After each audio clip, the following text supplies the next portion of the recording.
Now, having said that, things are starting to happen. I don't know if you got the whiff of the promotions that I've been doing with this new project called LTLF.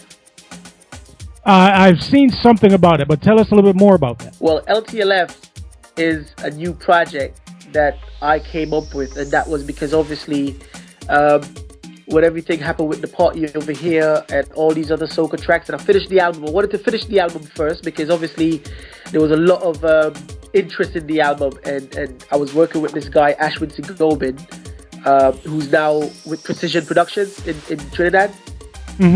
And he produced most of the tracks on the album. I produced the other half, and we worked vigorously together trying to complete this album to make it what it is. And when you hear the album Here I Am, there's quite a nice crossover to it, you know what I mean? You get that bit of soca, but then when you really listen to it, you can tell that there's other elements in there as well in that track. So we really tried to push that, because that would have paved the way for what's to come next, which is this whole LTLF type project, which is more going pop, right? And what it is, I had a chat with management. I said, listen, my music's taking a turn for the better. I need this type of beats.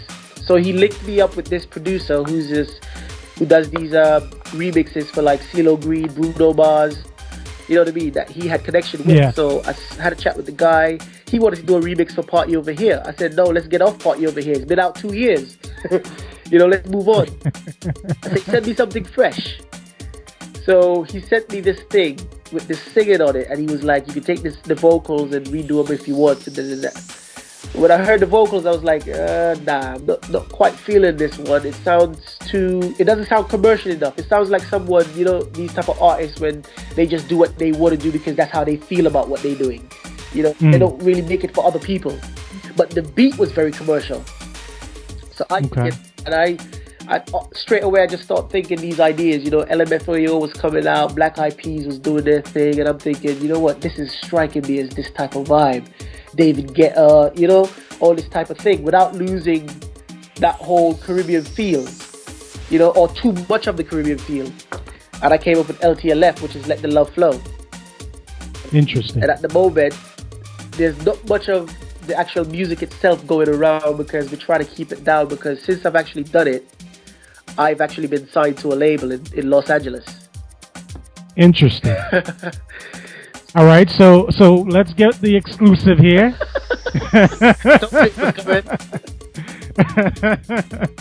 And so let's pause for a second. So you're signed to a label. Yeah. What's the record label that you're signed to?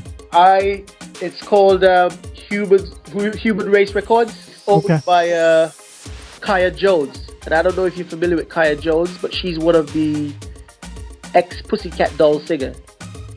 Okay. Yeah. Okay. So she's nice. She used to be the PussyCat Dolls, and she's now doing her own thing. She's got her new album out, and she's just dropped a new single, which is doing really, really good. And she's just had a #1 hit album in China. So she's #1 on the chart in China.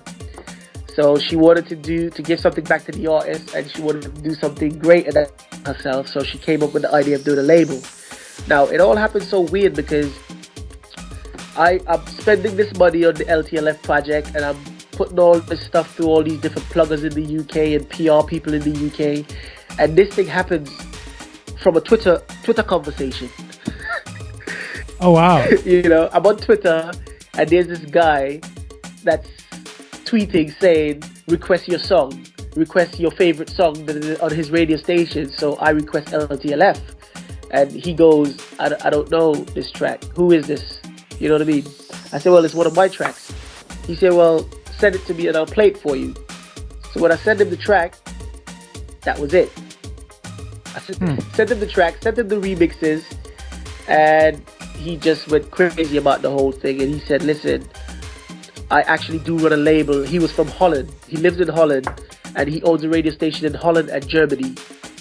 So we started talking about licensing rights to distribute in Germany, distribute in Holland, and then there's this EMI deal that's supposed to come through for South Africa. Which I had a chat with the guy yesterday. So there might be something where the track actually goes through another remix process and then gets released through EMI in South Africa. At the time when I was talking to him and we were talking about all this stuff, I was working on the video. So as soon as I got the first edit for the video, I sent it off, to him just to see if he likes it. And he then sent it off to Kaya Jones because I think he was doing some writing for her at the time for a specific track. So he sent it off to her just to see if she likes it. And I think when she researched everything that I've done up to that video, I think she just fell in love with where I was going with my music, and straight away she wanted to sign me. Caribbean Lifestyle Media, your online source for the latest music, videos, in-depth interviews, and stories about your favorite Caribbean artists you'll never get anywhere else. Check us out on the web at the following websites: danceolsoca.com, idanceolreggae.com, dsoca.com. They make the music, we tell you the stories. Welcome to